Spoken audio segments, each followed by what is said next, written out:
बिस्मिल्लाहिर्रहमानिर्रहीम। अस्सलाम वालेकुम व्यूअर्स, मैं हूं एडवोकेट एहसन कुरैशी। आज हम डिस्कस करेंगे कि अगर आप अपनी डेट ऑफ बर्थ या नाम की करेक्शन करवाना चाहते हैं, चाहे वो एजुकेशनल डॉक्यूमेंट्स के ऊपर हो या नादरा के जो शनाख्ती कार्ड जारी किया गया है उसमें आप अगर नाम की या डेट ऑफ बर्थ की करेक्शन करवाना चाहते हैं, तो उसके वाले से कौन सा दावा या कौन सी अदालती डिग्री आपने हासिल करनी है और उस डिग्री के हासिल करने के लिए जो कोर्ट फ़ीस है वो कितनी होगी, कितनी कोर्ट फ़ीस आपको अदा करना होगी। और पाकिस्तान के अंदर अगर आप कोई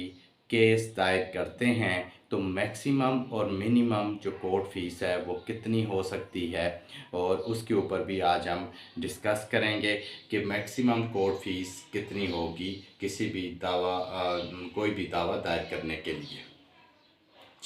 उस स्पेशली उन दावाजात के वाले से जिनमें कोर्ट फ़ीस का इतलाक़ होता है।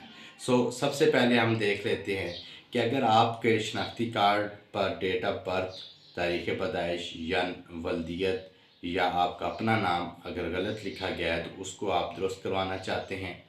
या फिर आपके एजुकेशनल डॉक्यूमेंट्स के ऊपर जो सर्टिफिकेट्स हैं उनके ऊपर आपकी डेट ऑफ बर्थ या वल्दियत या नाम गलत है उसको दुरुस्त करवाना चाहते हैं, तो उसके लिए क्या फ़ॉर्म है। सबसे पहले अगर आप अपनी डेट ऑफ बर्थ शनाख्ती कार्ड पर ठीक करवाना चाहते हैं या नाम ठीक करवाना चाहते हैं, तो सबसे पहले आप नादरा को अप्रोच करेंगे और वो अगर उस पर आपके अप्रोच करने पर आपको हदायत देते हैं कि आप जाएँ अदालत से सिविल डिग्री लेकर आएँ, तो फिर आप अदालत में रजू करेंगे। इसी तरह एजुकेशनल सर्टिफिकेट्स के ऊपर अगर नाम, वल्दियत या डेट ऑफ बर्थ की करेक्शन करवाना चाहते हैं, तो सबसे पहले आप उस डिपार्टमेंट से रजू करेंगे, उस बोर्ड से रजू करेंगे जहाँ से आपने वो एजुकेशनल सर्टिफिकेट हासिल किए। वहाँ आप एप्लीकेशन देंगे। अगर वो नहीं करते तो फिर आप अदालत से रजू करेंगे। अदालत में आने के लिए इस्तक़रार हक़ का दावा दायर किया जाता है, जिसको इंग्लिश में सूट फॉर डिक्लेरेशन कहा जाता है। सूट फॉर डिक्लेरेशन जो है या इस्तक़रार हक़ का दावा जो नाम की दुरुस्तगी के लिए या डेट ऑफ बर्थ की दुरुस्तगी के लिए या सम टाइम विरासतनामा बनवाने के लिए भी डिक्लेरेटरी सूट किया जाता है, तो वो ऐसे जो डिक्लेरेटरी सूट हैं इनके ऊपर जो कोर्ट फ़ीस है वो 15 रुपये का टिकट लगता है, और इससे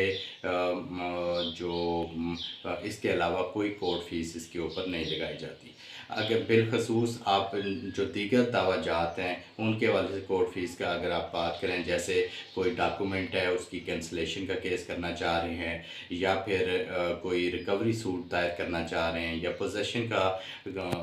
कब्ज़ा लेना चाह रहे हैं किसी मकान का, ज़मीन का, उसका अगर सूट दायर करना चाह रहे हैं, तो अगर आप पाकिस्तान में इस्लामाबाद के अंदर अगर आप मौजूद हैं तो इस्लामाबाद की टेरिटरी में जो टोटल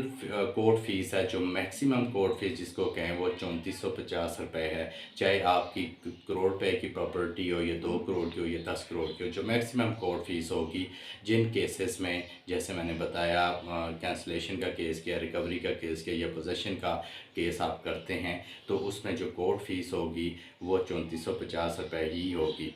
मैक्सिमम जो कोर्ट फ़ीस है जिन केसेस में कोर्ट फ़ीस का इतलाक़ होता है इस्लामाबाद में, वो 3450 रुपये है। इसी तरह अगर आप पंजाब में हैं तो पंजाब में जो मैक्सिमम कोर्ट फ़ीस है जिन केसेस में कोर्ट फ़ीस का इतलाक़ होता है, वहाँ मैक्सिमम कोर्ट फ़ीस 15,000 रुपये है। ये कोर्ट फ़ीस मैक्सिमम पंजाब के अंदर, और इसी तरह दीगर सूबों में भी जो है वो मैक्सिमम 15,000 ही है, और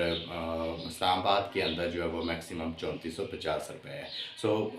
आप नाम की करेक्शन के लिए, डेट ऑफ बर्थ की करेक्शन के लिए डिक्लेरेटरी सूट दायर करेंगे, जिसमें आप मुतल्लिका डिपार्टमेंट को पार्टी बनाएंगे, और उसके